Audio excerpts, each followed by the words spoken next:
जी औज़ुबिल्लाहि बिस्मिल्लाहिर्रहमानिर्रहीम। आज का जो हमारा लेक्चर है लिटरेचर रिव्यू, ठीक है। तो सबसे पहले एक मैं ज़रा थोड़ी सी एक सजेशंस और एक एडवाइस करना चाहूँगा कि जी reading is the key of success for researcher, ठीक है जी। तो रीडिंग बहुत ज़रूरी है। रीडिंग हैबिट जो है वो डेवलप करना है आप लोगों ने। क्यों जी? पर्पस ऑफ रीडिंग क्या है जी? जैसे कि reading is the mother of all study skills. The purpose of reading determine what and how you read, ठीक है जी। There are the several fundamental purposes और reason for reading. These includes why we should read, ठीक है। grasp certain message, ठीक है जी। to find important detail, to answer a specific question, like in our case, मतलब जो problem statement और problem statement is your research questions, और research question का answer जो है कि आप सही डायरेक्शंस पे हैं, तो रीडिंग ही इसको पॉसिबल करती है या वेरीफाई करती है। To evaluate what you are reading, ठीक है जी, क्या to apply what you are reading, okay. To be entertain, entertainment के लिए जैसे इमरान सीरीज भी पढ़ते थे हम। टू लर्न टू राइट, ठीक है जी। रीड करेंगे, लर्न करेंगे तो राइट कर पाएंगे ना। To carry on professional interest, ठीक है जी। तो professional like medical whatever, और भी जो चीज़ें हैं प्रोफेशनल एक्सपर्टीज लेने के लिए रीडिंग होगी। नॉलेज होगा, नॉलेज होगा तो हम उसको प्रोफेशनल्स को सक्सेसफुली एग्जीक्यूट कर सकेंगे, इम्प्लीमेंट कर सकेंगे। टू नो करंट हैपनिंग, ठीक है जी, in the field of education even as well as the in the world. To satisfy intellectual demands भी है जी। फॉर द न्यू हॉरिजन्स के लिए, न्यू इनोवेशंस के लिए भी हम रीडिंग कर रहे होते हैं। तो इसका खुलासा क्या हो जी? Reading is the mother of all study skills. चलें जी, हम लिटरेचर रिव्यू की तरफ मूव करते हैं। लिटरेचर रिव्यू या सर्चिंग या सर्वे भी हम इसको कहते हैं, can be defined as a systematic identification, location, analysis of documents containing information related to the research problem। जो हमारी रिसर्च प्रॉब्लम्स में हम स्पेसिफिक, मैंने इसकी डेफिनेशन बता दी हुई है। जो ऑलरेडी पब्लिश डॉक्यूमेंट है उसका review. The purpose of literature review to determine information, the body of knowledge, what has been done in the field of study, like हमारी फील्ड क्या है वो मैंने स्पेसिफिकली बता दिया हुआ है। Strategic management, entrepreneur orientation, economics, human resource, marketing, finance, organisational behaviour, leadership, innovation, SMEs, family businesses, cooperative operation management, supply chain management, project management, अच्छा, tourism, public management, whatever जो आपका मेजर एरिया होगा उससे related हम पढ़ेंगे, उसको समझेंगे, understand करेंगे। Literature review should increase your knowledge of the subject area. जो हमारा मेजर एरिया है वो मैंने ऊपर बता दिया हुआ है, ठीक है। And the application of the different research methodology as well as help you focus on your research topic, develop and support, ठीक है जी।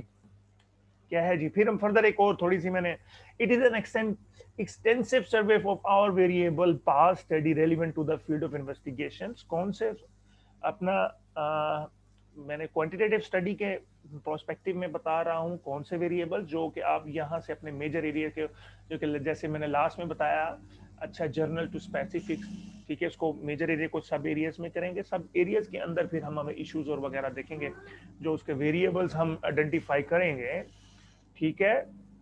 जो आइडेंटिफाई करेंगे उसका फिर वही कहता है स्पेसिफिक बता दें। It give us knowledge about what others have found out in relevant field of study and how they have done, या हम कहेंगे it gives us knowledge about variables which we found and which we going to investigate, ठीक है जी। Purpose of review, further slides में हैं, to gain a background knowledge of the research topic या about variables, to identify the concept relating to it, potential relationship between them, and to formulate research objectives, researchable hypothesis, that is testable statements कहते हैं इसको। आज के lecture में detail में भी पढ़ेंगे इंशाल्लाह। लिटरेचर रिव्यू के बेसिस के ऊपर हम हाइपोथेसिस मतलब प्रपोज कर रहे होते हैं। To identify appropriate methodology, research design, method of measuring concept and techniques for analysis, जी। To identify data source, to learn how other instrument, to learn about the population, sample size, whatever हम confirm कर रहे होते हैं literature review से। अच्छा जी, it with it will also help to determine whether your intent project is feasible. जो आप प्रोजेक्ट जिसके ऊपर आप रिसर्च या जो रिसर्च प्रॉब्लम को आप इन्वेस्टिगेट करने जा रहे हो वो फिजिबल भी है कि नहीं। If not you may have to amend it, amend करेंगे on the basis of literature review some way और even seek a new project. All goes or all comes from the literature review. The term literature refer to all sources of published data, information, published and unpublished as well.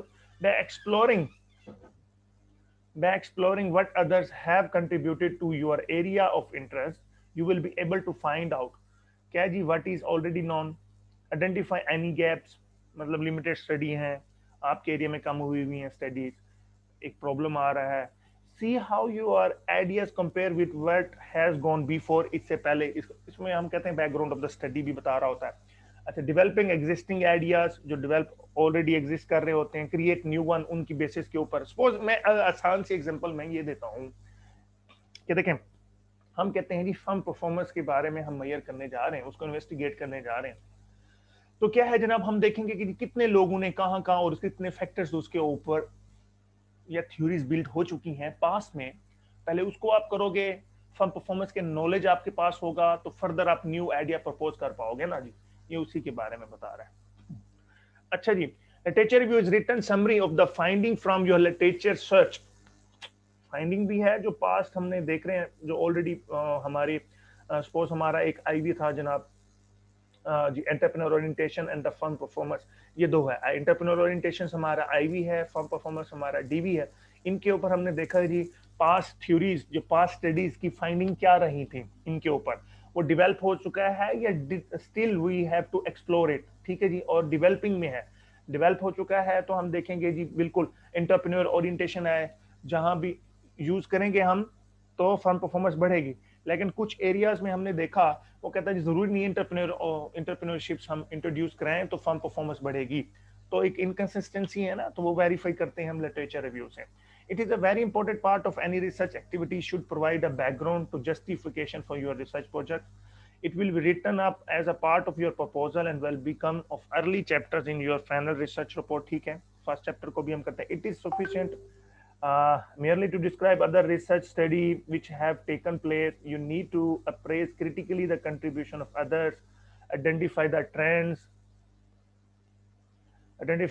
in research activity, define any area of weakness भी है। Most importantly, you must show that you are familiar with the literature on your chosen research project, जिस area पे आप कर रहे हो, ठीक है। सपोज ऑपरेशंस मैनेजमेंट के आप कहते हो जी सप्लाई चेन में हम जी ई लॉजिस्टिक पे वर्क कर रहे हैं, तो ई लॉजिस्टिक के बारे में आपको सारा नॉलेज, उसमें से कितनी स्टडीज हो चुकी हैं और उसमें से रिसर्च गैप्स क्या है, वीकनेसेस क्या है, उसकी स्ट्रेंथ्स क्या है, और ये हम क्यों करना चाह रहे हैं रिसर्च, ये सारा नॉलेज आपको क्या आएगा जी ऑलरेडी पब्लिश स्टडी से मुराद लिटरेचर, पास्ट स्टडी से मुराद लिटरेचर।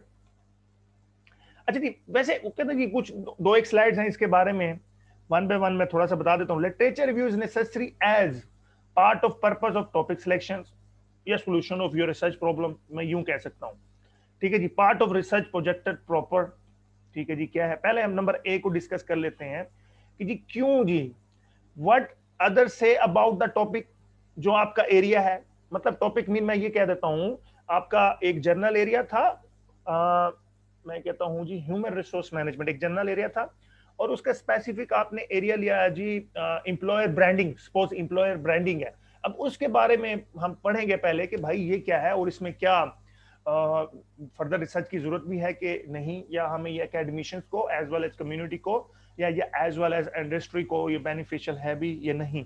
अच्छा, what other say about the topic, मतलब what other say about your employer branding, ठीक है जी। What research has been done, मतलब कितनी रिसर्चेस हो चुकी हैं आपके जो एम्प्लॉयर ब्रांडिंग, जो हमने एक एरिया स्पेसिफिक एरिया सेलेक्ट किया था। व्हाट थ्योरीज एड्रेस, इसकी थ्योरीज अंडरपिनिंग थ्योरीज कितनी डेवलप हो चुकी हैं, कौन कौन सी सपोर्ट कर रही हैं इसको।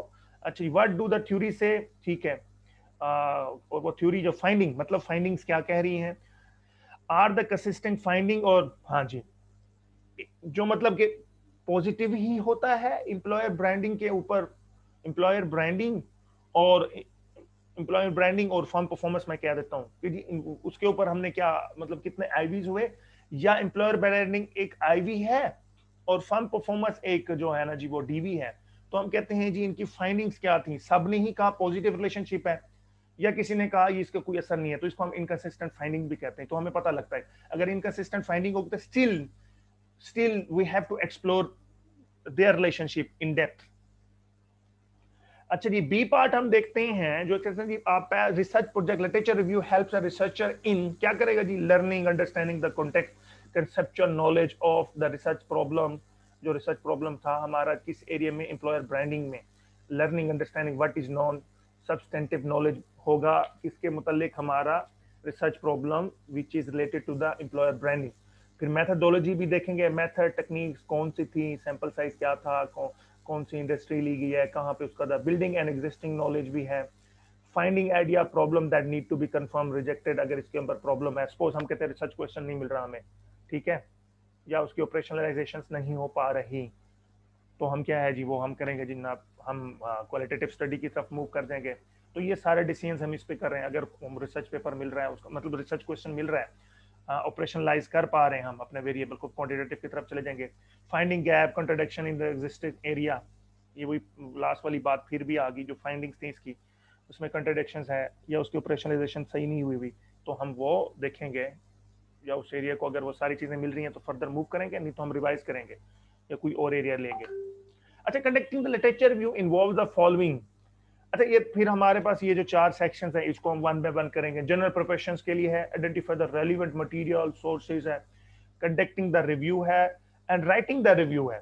ठीक है, identify the relevant material sources, ये मैंने आपको वैसे इसकी बताया भी था ऑलरेडी, पहले मेरे ख्याल ये पहले दूसरे लेक्चर्स में मैंने बता दिया how to search the papers, ठीक है, बता दिया था। जनरल प्रिपरेशंस क्या है, identify the references and the services available from the library, database, journal, books. अच्छा जी, listing of keywords and the phrases, different phrases use करके हम इसको सर्च कर रहे होते हैं। रेलिवेंट सोर्सेस कौन से होंगे जनाब, जैसे लेकिन हमारे केस में मैंने बताया था आप लोगों को कि जी आपने ज़्यादातर हमारी स्टडी में जो है वो ये लेते होते हैं, आप क्या कहते हैं इसको,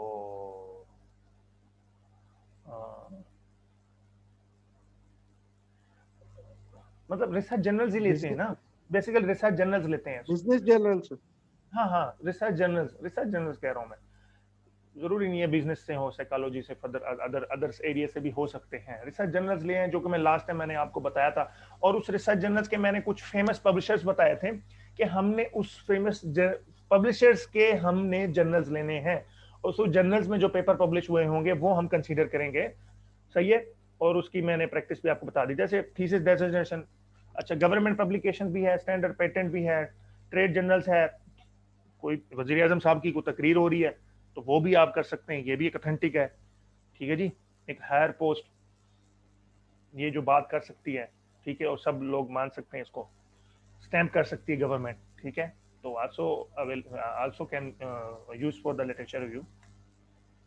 सी पे आते हैं जी, conducting the relevant literature, conducting the review literature, ठीक है, रेलिवेंट में यूज कर गया, जो आपने वो पेपर सर्च कर लिए अपने एरिया से, मतलब एम्प्लॉयर ब्रांडिंग के मुतालिक, अब उसको आपने पढ़ना है, रिव्यू करना है, मतलब 1 पॉइंट से क्रिटिकली रिव्यू पढ़ना है उसको, ठीक है। क्या है जनाब, history development of the research in the subject, review of the key studies, evaluation of the key studies, conclusion from the studies. मतलब क्या है जनाब, उस पर कितनी स्टडीज हो चुकी हैं और उसकी बेसिक कब ये फिनोमेना इंट्रोड्यूस हुआ था, मतलब एम्प्लॉयर ब्रांडिंग का कब ये कंसेप्ट दिया गया था, फर्स्ट ऑथर कौन था, मेजर स्टडीज, ठीक है, और उसमें क्या चेंजेस है इकोनॉमिकली, ठीक है जी, पहले क्या है जी उसकी फाउंडेशंस, फिर कौन सी स्टडी आई, फिर उसका रिलेशनशिप, फिर किस किस कंट्रीज में आई और उसकी क्या फाइंडिंग्स आई, ठीक है।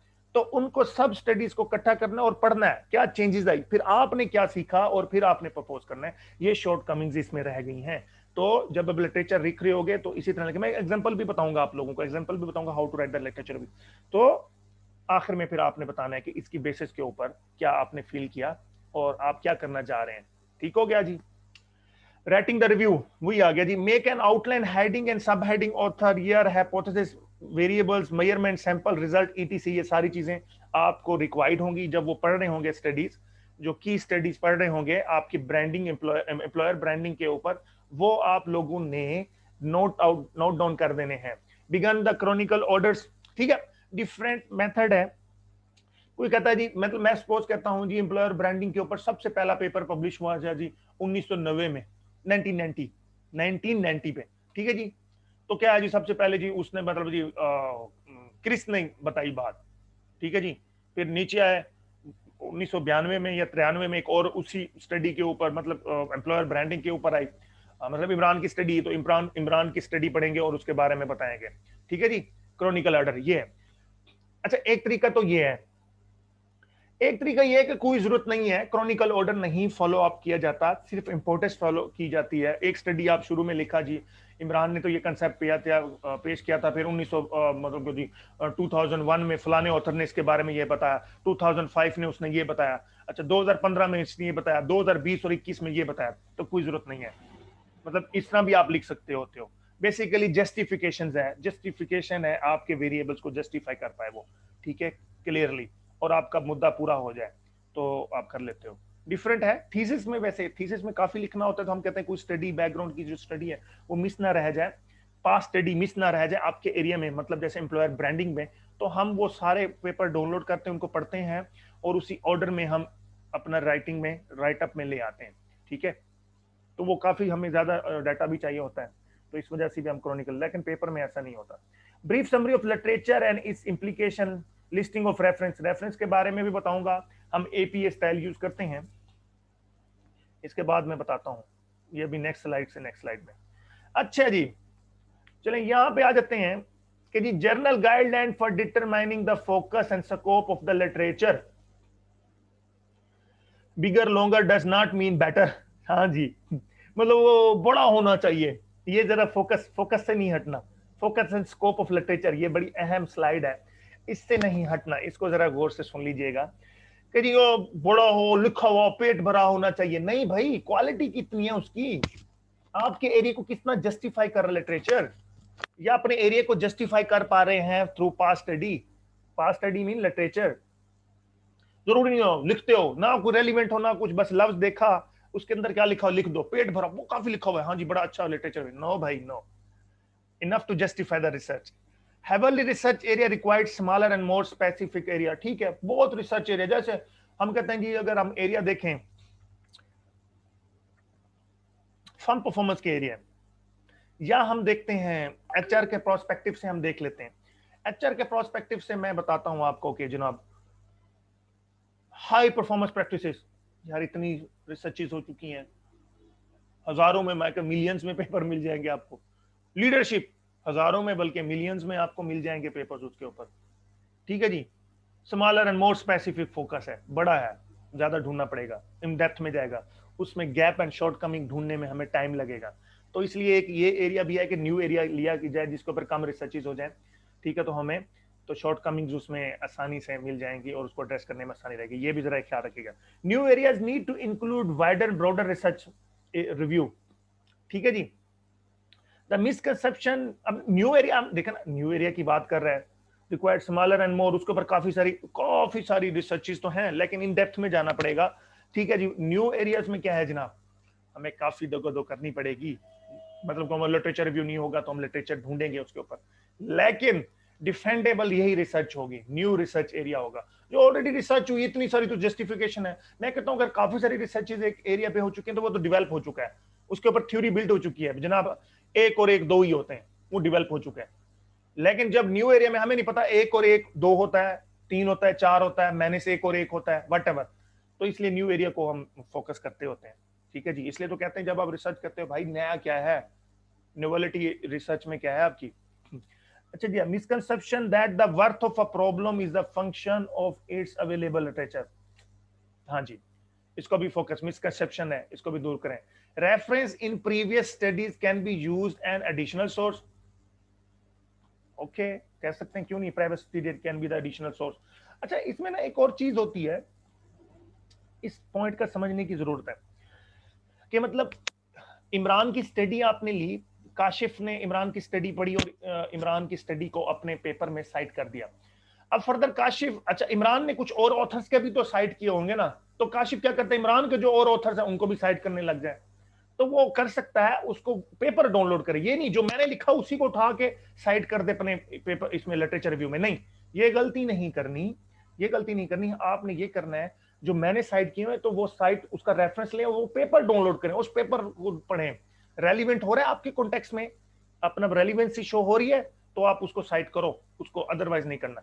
डिफरेंट स्टडी में use the same concept to mean different things. हाँ देखो ये वाली बात, अब मैं डिफरेंट स्टडी करूं डिफरेंट कॉन्टेक्स्ट में, मेरा एंगल डिफरेंट हो सकता है, जो आप स्टडी कर रहे हो मे बी सेम एरिया है लेकिन एंगल डिफरेंट हो सकता है। सपोज क्या है एंगल, क्या है जी, मैं दो ही कर रहा हूं, मैं देखो मैं कहता हूं कि there is a positive relationship between entrepreneurship and अपना फर्म परफॉर्मेंस, एक और कर रहा है जी there is a negative negative performance between entrepreneurships, ठीक है जी, एंड फर्म परफॉर्मेंस, या कहते हैं यू शेप्ड है, यू शेप्ड रिलेशनशिप है, तो डिफरेंट एंगल्स ले सकता होता है, ठीक है जी। Use literature that is related and relevant to the area of research, ये तो मैंने बताया, not less than 10 years old, ठीक है, ये नोट कर ले आप, नॉट लेस देन जब लिटरेचर लिख रहे हो, लेकिन हाँ जब कंस्ट्रक्ट को एक्सप्लेन कर रहे होगे, वैसे एरिया तो यही है कि जी 10 साल से पहले उसके पेपर ना हो तो वो न्यू एरिया है, वैसे लेटेस्ट रिसर्च चाहिए कि जी 5 ईयर ले जाए, लेकिन अगर हाँ एक और चीज है, कंसेप्ट जो है, कंसेप्ट इंट्रोड्यूस 10 साल पहले हुआ हुआ हो, ज्यादा पुराना 1900 पता लगे जी 80 में हुआ हुआ, 20-30 साल पहले, ठीक है, तो इस तरह भी ना हुआ हो, ये भी जरा जहन में रखेंगे, तो वो ऑलरेडी डेवलप हो चुका है। Begin work with the most current studies, ठीक है, अपना जो ये हैंड रेज कर रहे हैं हम इंशाल्लाह आपके क्वेश्चन जो है आप वो नोट कर लेंगे, सेशन के आखिर में हम क्वेश्चन आंसर सेशन करेंगे और आंसर दूंगा मैं आपके क्वेश्चंस का। अच्छा एक रेफरेंसेस स्टाइल में बता दूं आप लोगों को, रेफरेंसेस एपीए स्टाइल हम यूज करते होते हैं बेसिकली, ठीक है जी, अमेरिकन साइकोलॉजी स्टाइल। तो चलें जी, एक लॉन्ग एक्सरसाइज है, इसको भी मैं बता देता हूं, लेकिन उससे पहले मैं अगर हम यहाँ इसको शिफ्ट कर दूं यहाँ पे, ये पहले हम पढ़ लें, ये पढ़ लें, how to write the literature. There are several ways of presenting the ideas of other than the body of the paper. Your thesis, for example, if you are referring the major influence factor in the SIT's model of industrial buying behavior, it can write as SIT has suggested that there are a number of influencing factors. According to the SIT model of industrial buying behavior, there are the number of influencing factors. मैंने आपको बता दिया कि जी Chronicle orders में कर सकते हैं आप क्रॉनिकल ऑर्डर्स में ना भी करना चाहें तो कोई मसला नहीं है, लेकिन कुछ सम एग्जांपल्स आपको दी हुई हैं किस तरह लिख सकते हैं। In the some of the model industrial buy behaviour there are the number of influencing factors, भाई कौन से, सच एस फलाना फलाना फलाना फलाना, और सीट ने रेफरेंस दे दी, ये रेफरेंस के स्टाइल बता रहा है आपको, मैं समझा भी देता हूँ, ये देखना,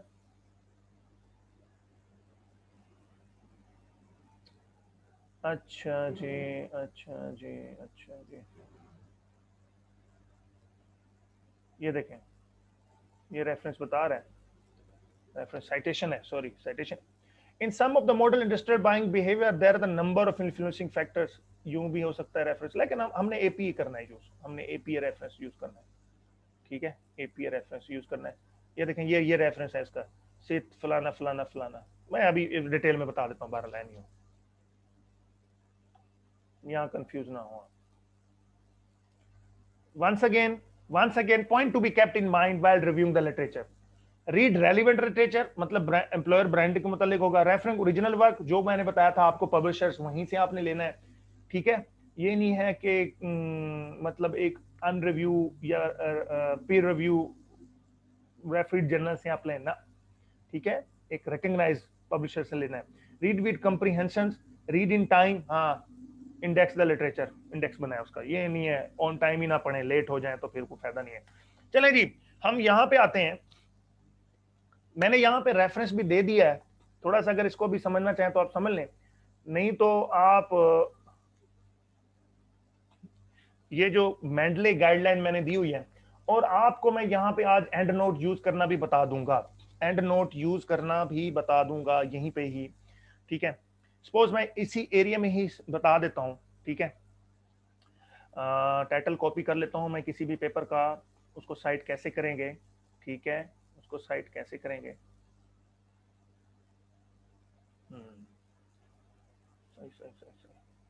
एक मिनट मुझे दे देंगे आप, ठीक है। ये अभी हम इसको रिफाइन कर देते हैं।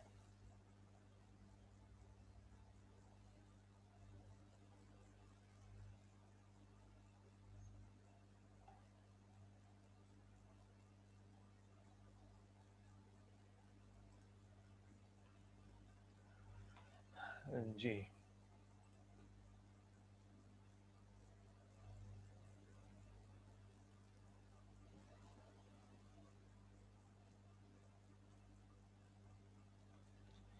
अच्छा जी, अच्छा जी, अच्छा जी, अच्छा जी, अच्छा जी, अच्छा जी।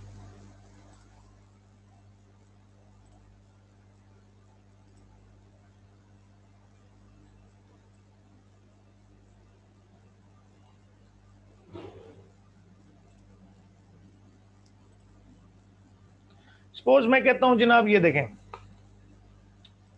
ज्यादा बड़ा हो गया, चलें कम कर देता हूं मैं इसको।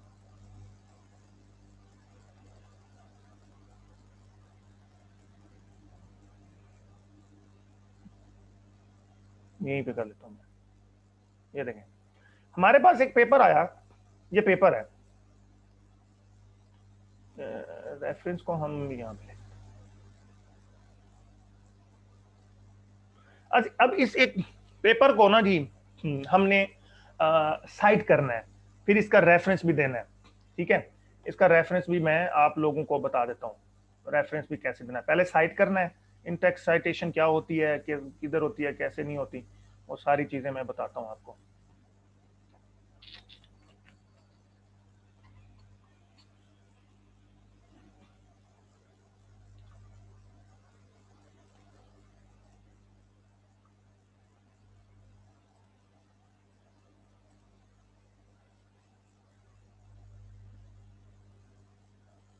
जी चलें यहाँ पे,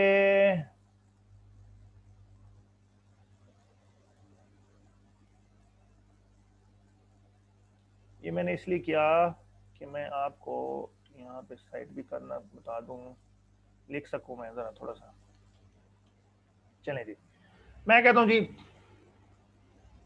अकॉर्डिंग टू, यहाँ पे साइटेशन आएगी, ठीक है, यहाँ पे स्टेशन आएगी, द फर्म परफॉर्मेंस या फर्म एक्सपोर्ट परफॉर्मेंस हम लिखना, वो एक्सपोर्ट परफॉर्मेंस है ना, firm export performance is declining day by day, ठीक है जी। इसके मुतालिक जी, ये देखो हमें प्रॉब्लम के बारे में बता रहे हैं, ठीक है।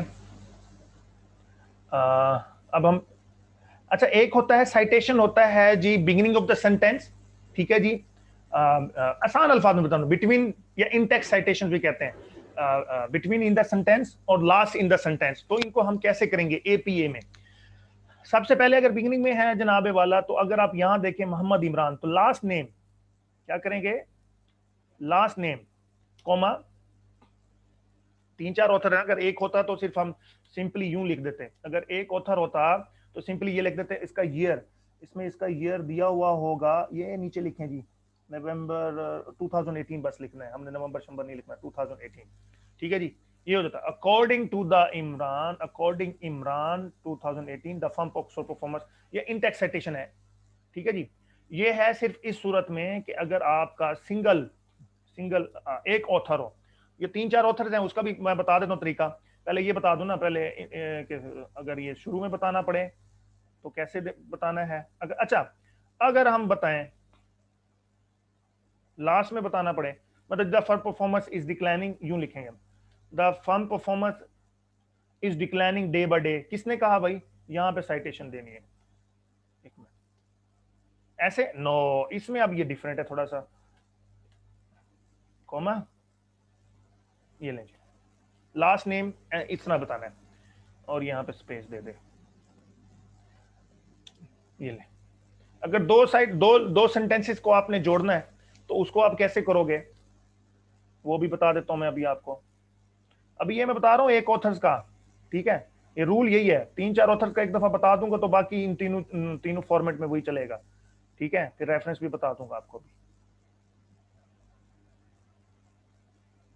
ठीक है। अब हम आते हैं यहाँ पे, कि मिडल इन द सेंटेंस कैसे आएगा, अगर मिडल ऑफ द सेंटेंस हमें देना पड़े। बाजू का ये दो ऑथर्स का होता है, दो ऑथर्स के बारे में ना सेंटेंस बाजू का आ जाता है। The firm performance is declining day by day but in recent, हम कहते हैं in recent years recorded in positive trend, in positive trend.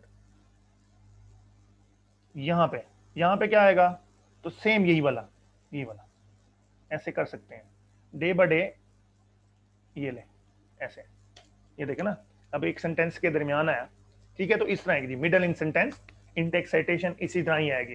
जो लास्ट में हमारी साइटेशन आती है वही वाली हम यहाँ पे भी करेंगे। तो ये तीन मतलब कि ये सिचुएशंस हो सकती हैं, तो आपने इस तरह ये तीन सिचुएशन को हैंडल करता है। अभी ये साइटेशन देने की बता रहा हूं आपको।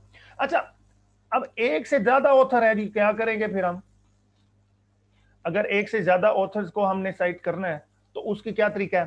ठीक है, अब जैसे कि इसी में ही अगर आप देख लें, मतलब कि जी 3-4 ऑथर्स हैं, 5 ऑथर्स हैं, ठीक है, तो उसको आप कैसे करोगे? ठीक है, इन साइटेशंस में अभी वो भी बता देता हूं। उन सब का भी आपने लास्ट नेम ही लेना है। देखें, इमरान कोमा, दूसरा नाम क्या है जी, जियान कोमा हक हो गया। यहां पे एंड क्या देंगे जी आप, near 2018 the firm export performance is declining day by day, firm export performance declining day by day. ये 5 ऑथर की बताएं, 2 होंगे तो 2 कर देंगे आप। अच्छा, लास्ट में आप कैसे दोगे? आप सेम वही चीजें चलेंगी, लेकिन क्या होगा जी, जियान, ब्रैकेट्स में होंगी दोनों, जियान हो गया, हक्की होगी, और इधर एंड ये वाला आएगा, एंड नेयर कोमा 2018। ठीक हो गया जी? ये आपने देना है साइटेशन, और यही वाला कॉपी करके आप उधर ले आए, मिडल सेंटर में भी इंटेक्स साइटेशन भी इसी तरह की आएगी। ठीक है, सिर्फ फर्क जो है ना शुरू में है, ये ले। अच्छा जी, अब ये तो साइटेशन होगी। अब इसको हम क्या करेंगे जी, अब हम रेफरेंसेस में रेफरेंस में लेके आते हैं इसी चीज को, इसी एक पेपर का रेफरेंस। क्या करेंगे जी, रेफरेंस मैं बताता हूँ अभी, मैं इसके नीचे बता देता हूँ आसानी के लिए। यहाँ पे ठीक है, इसको मैं कैसे देना है, ठीक है, 1 बाय 1 मैं बता देता हूँ आपको।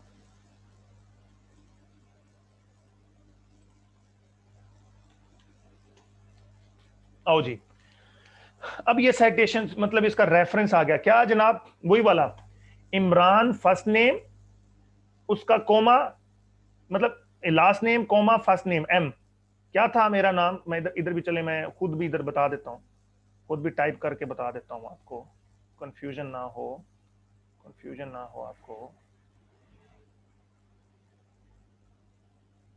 ओए हो जाए यार, ये इधर इधर ले आता हूँ, ये ले जी, मिटा देता हूँ ना यहाँ से, 1 बाय 1 टाइप करके बताता हूँ, फिर आपको समझ आ जाएगी।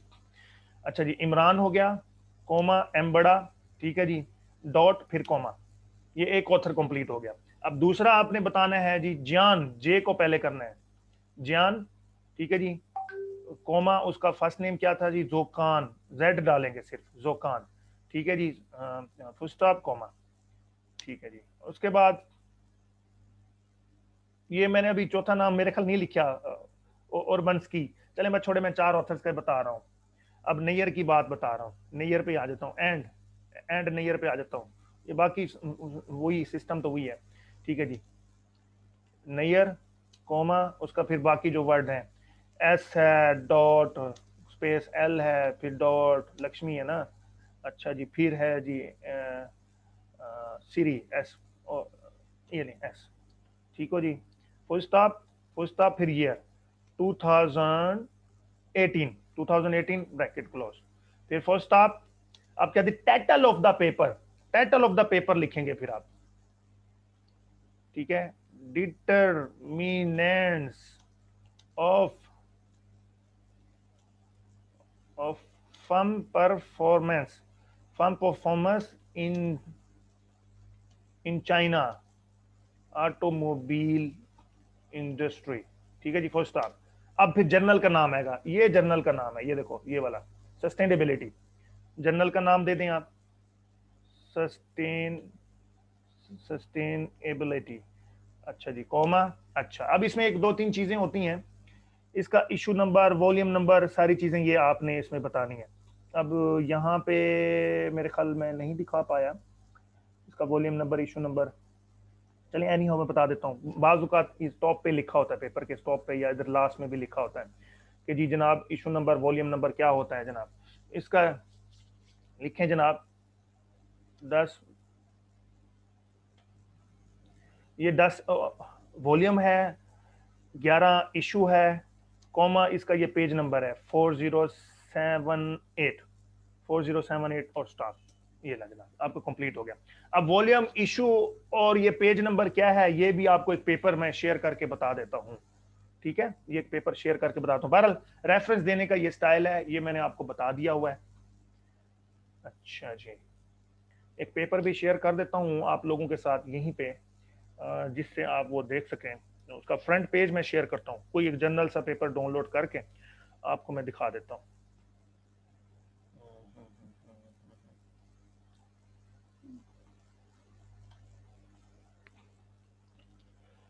जी जी जी जी, स्प्रिंगर। चलें स्प्रिंगर से ले लेते हैं, इस पेपर की एक प्रैक्टिस कर लेते हैं हम। इसका फ्रंट पेज मैं आपको दे रहा हूँ।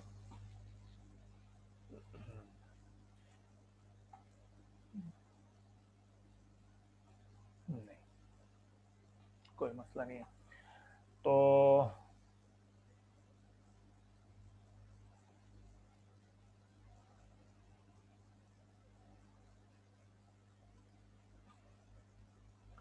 तो डाउनलोडिंग में कर रहा हूँ, ठीक है। तो इसका मैं बता देता हूँ आपको इंशाल्लाह।